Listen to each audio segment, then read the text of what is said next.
Very good afternoon. Welcome to the webinar. My name is Kath and I shall be going through today's presentation on Herd Companion. This is one in a series of quite a few. I'm hoping to do one a month, keeping them short, just to topic. Today is all about exploring recording results and herd production. So just a couple of little bits that I want to show you. Firstly, the session is recorded. I think it's sort of automatic, so it's all on now. But what I'll do is I will post that onto YouTube when we've finished, and then it'll be on the NMR YouTube site, so you can always watch it again later. And I'll send that link through to everybody that's registered. That's about it. I think as far as housekeeping goes, it's a standard sort of Teams webinar. You are all muted as well, and you can't undo that. So if question, there is a chat function on your toolbar, so feel free to pop in a question there or raise your hand if that's easier, and I can come to you at the end and go through the questions then. So without further ado, I think I shall crack on. It might be a few more people joining. Let me just see where we're at. Oh yeah, there's loads of people coming in, so welcome along. That's brilliant. Right, I'm going to share my screen and we shall commence. And I've got a little poll as well in a minute, which I've created. It's my first ever one on here, so I'll give that a go in a little minute. But let's get down to the relevant parts. So Herd Companion, used by quite a few thousand people, and it's a daily thing, which is great. So we have a lot of traffic coming through, and these series of webinars are just about you as an advisor, as a farmer, as a consultant, getting information out of the site that's of relevance, useful, quick and easy. So as I say, I don't want to spend any more than about 15-20 minutes on each of these sessions. Let me just check. Oh, got a little thing coming up here. Hold on a second. Let me pop that.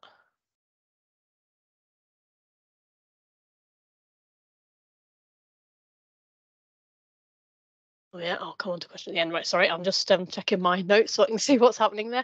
Right, so what we have is herd production and latest recording.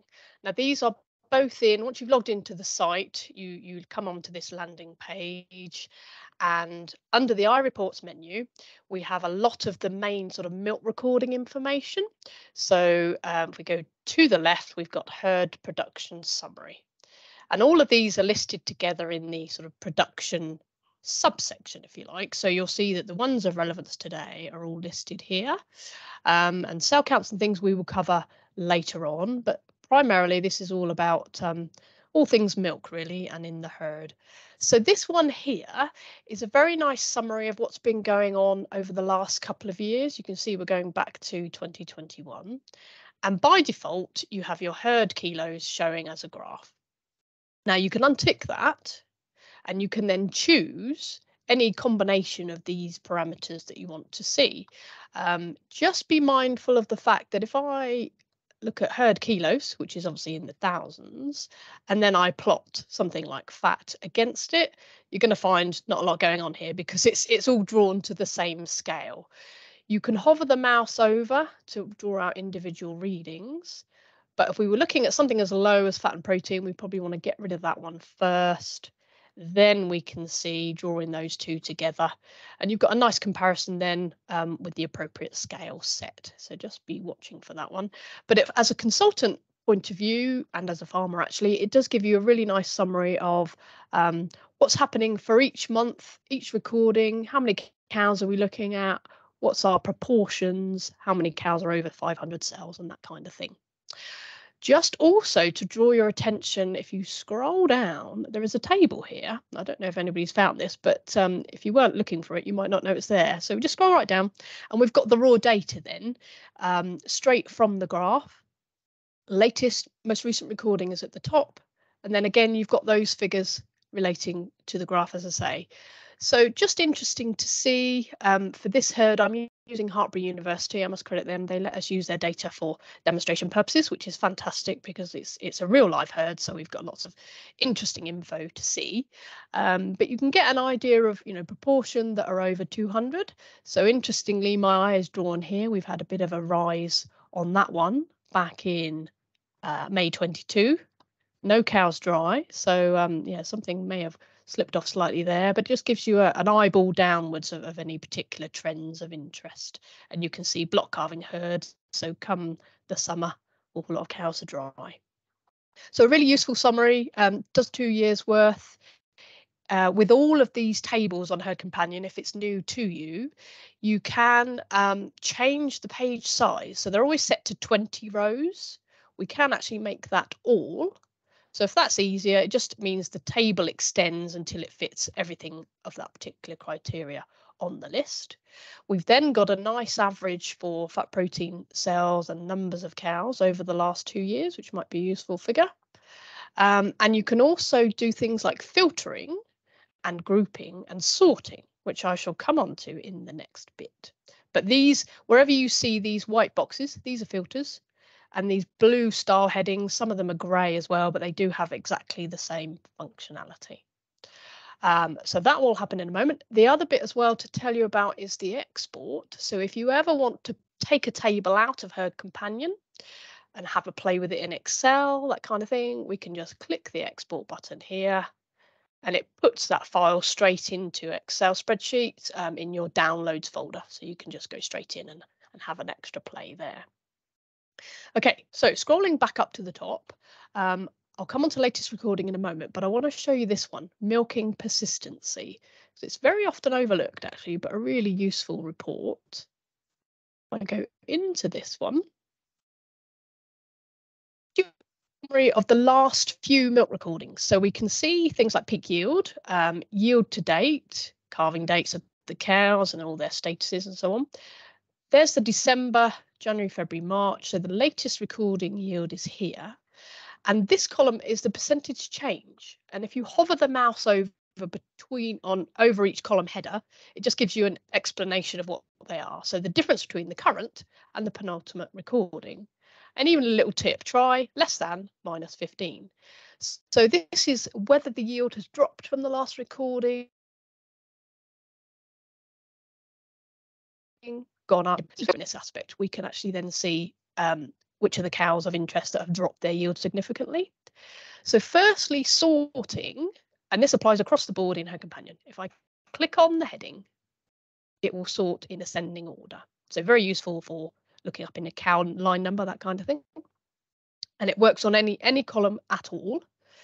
If I click it again, it will go into descending order, and you can see the little triangle there. But actually, I want to go back to ascending.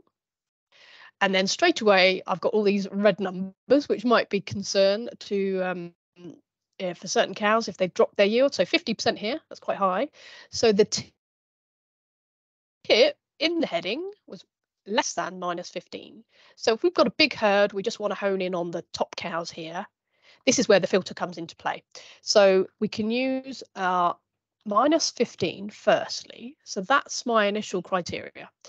And whenever you use these filters, don't worry if you end up with a no data to display. That's quite normal, because what this is saying is equal to minus 15. It's on a filtering aspect, very much similar to Excel. So then I've got to use the key, this little symbol here, to say less than. Then we get a refresh, and now we're looking at exactly the cows we're interested in. So there are 13 animals whose milk yield have dropped by more than 15% from February to March. These are the cows in question. This is a revised average for those particular animals, and you've got then a herd average if you take that filter out. And we've got something in them to work on as to what's happening with these individual cows. You can also go and explore further. You see these line numbers have a blue line underneath. So if you want to go and check out 161, you can go to her animal record. Again, that's one possibly for another time. And equally, you can export and take it away as an Excel. If you ever want to print out something from Herd Companion, there is no print button as such on here. But if you're using Chrome or Microsoft Edge, they both work in a very similar way. There'll be a 3-dotted button at the top here, top right. Then you'll have a print option. And it just goes through, gives you a little print preview, so you can actually see the table that you're looking at with the filter in place. And then off you go, you can print it off and got some paper copy to work with. With all of the things on Herd Companion as well, if you make any change, such as a sort order like I've done, and I've put in a filter, so those other cows are hidden from view now, when I log out, it will reset everything back to how it was. So you don't have to undo your work as you go through. You can just leave it in exact state and it will put itself all back together again as well. Having said that, I will just take this out. So just literally backspace.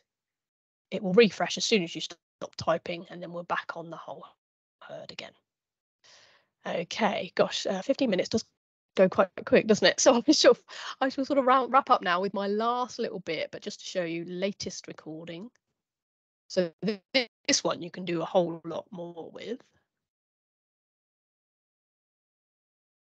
Now this is a very good go-to if you're looking for sort of just a quick snapshot. When did that herd last record? We've got it here, this date, 20th of March. So very quickly, we're still in the iReports menu, remember? I've just gone into this one and then I followed the boxes through. So latest recording is probably the most popular report that we have, other than cell counts themselves. Filtered by status milking as default. Now that's important. We've talked about filters just now, so I put in the -15. This one has a filter already built in. So M is for milking. You will only see milking cows, so cows that are currently in milk at that recording on this report. That's not the end of it though. If you don't want that, you can take that out. So let me just delete that one. We get a refresh again, and then we've got back to our full herd of 170 animals. So we're now including dry cows and absent cows. So dry, status D. I can just have a quick glance at them if I need to. We don't have any. The other status you will find from time to time is A.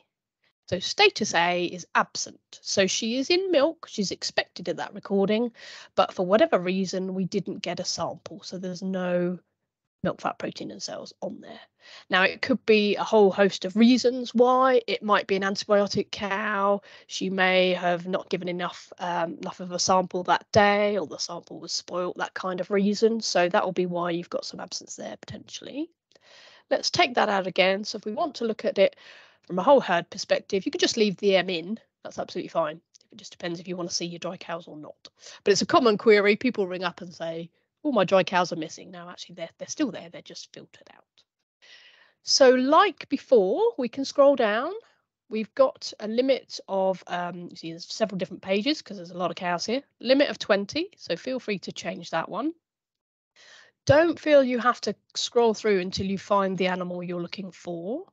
We can use the filter again to find a particular cow. So if I go 131 and just stop typing, there's no enter button necessary. There we are, we found the cow we're looking for and we've got her results in there.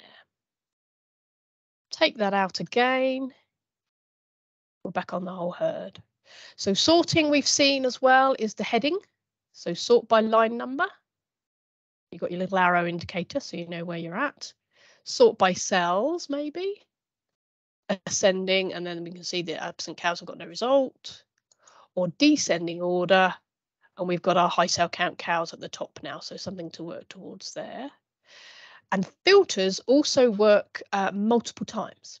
So it might be we want a high cell count list. So let's say 300. Now to start with, again, no data. There are no cows exactly on 300. That's fine. Use the key greater than. There we are. Right, so now we've got 16 animals with a high cell count of more than 300. There's another revised average, so proportionately they're doing quite well, aren't they?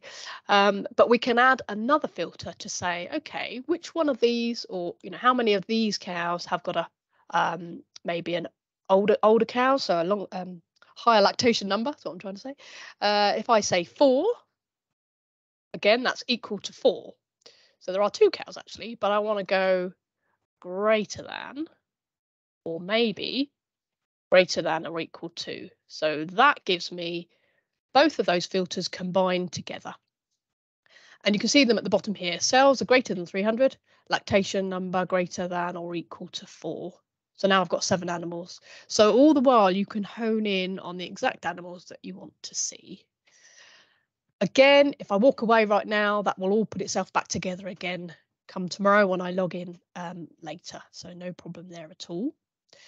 The other really cool feature, I think anyway, is I can just clear those filters quickly. Let's just take those out and start again. And you can group by, so you can temporarily group your herd. And this is across the board again, any report on herd companion that looks like this, or sometimes they're grey, they've got the same functionality.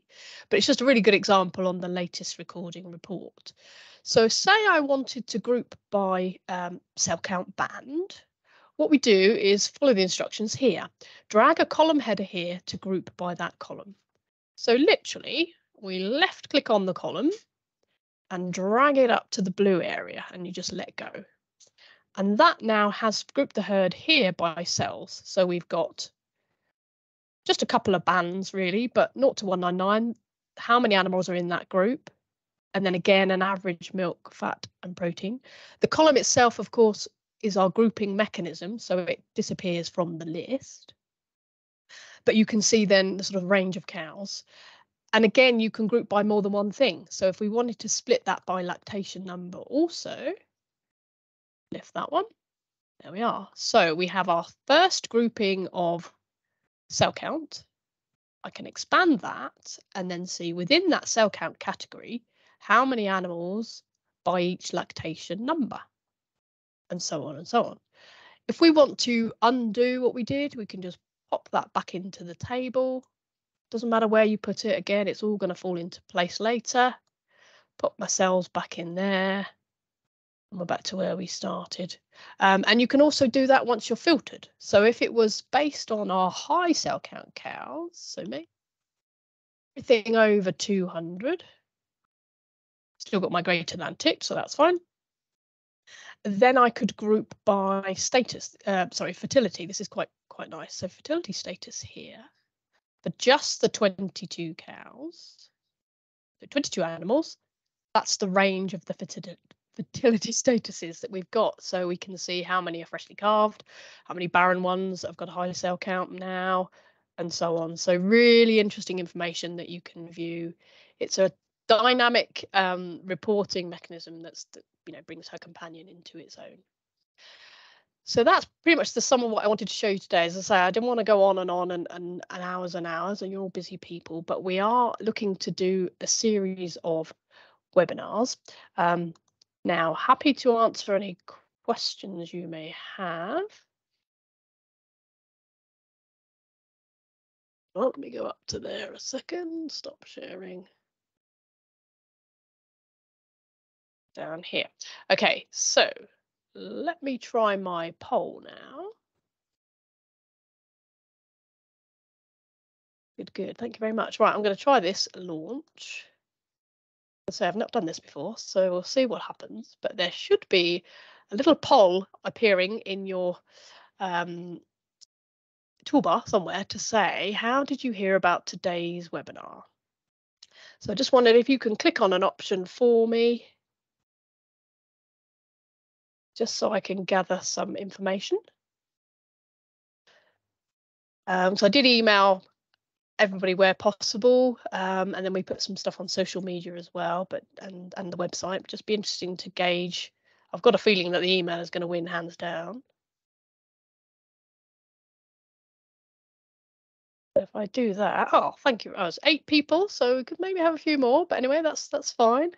Oh, 9, they're still going. I'll let you all carry on. But if you can see that, marvelous.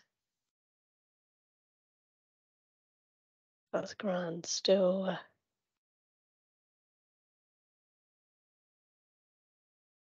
Okay, so let me show that.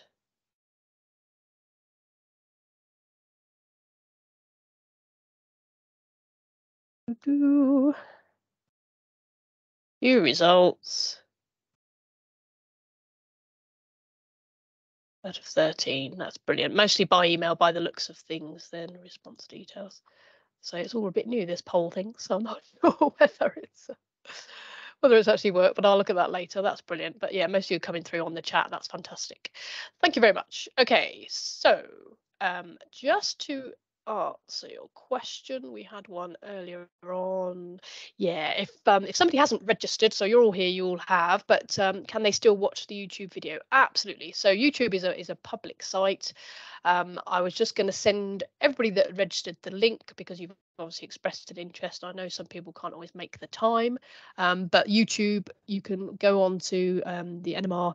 I think it's NMR National Milk Records. If you search for that in YouTube, you'll find all of our videos on there.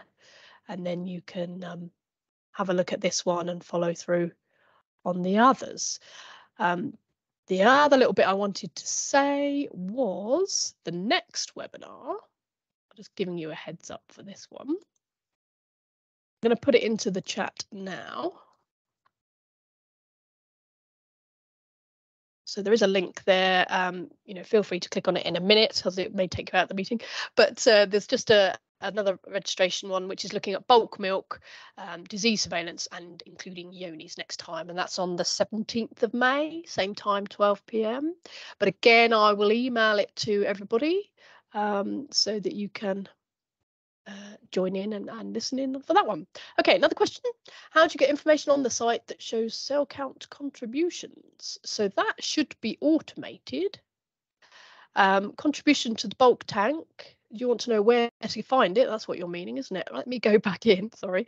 I'll do another one on cell counts in a bit more detail anyway, but just to give you a heads up, still on iReports, we've got cell counts over here and also through our little shortcut this way. So it's all related to the production element.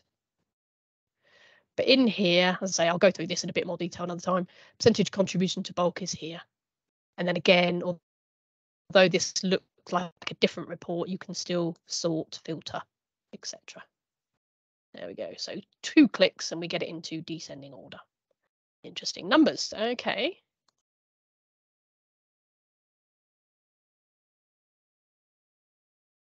Some new messages. Okay, you're very welcome.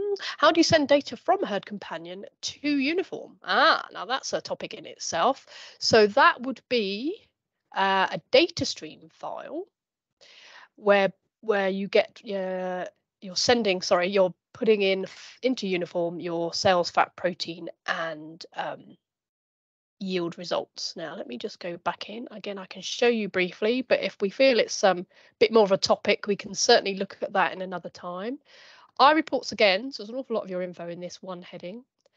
Down and to the right, herd data files,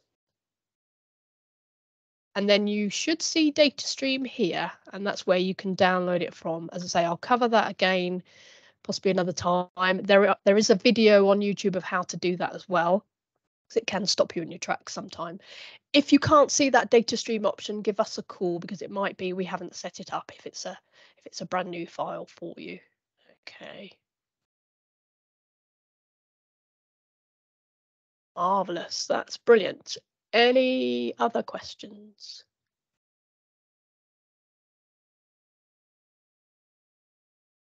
While I'm here. No, all good. Brilliant. Well, if you think of anything else, do get in touch.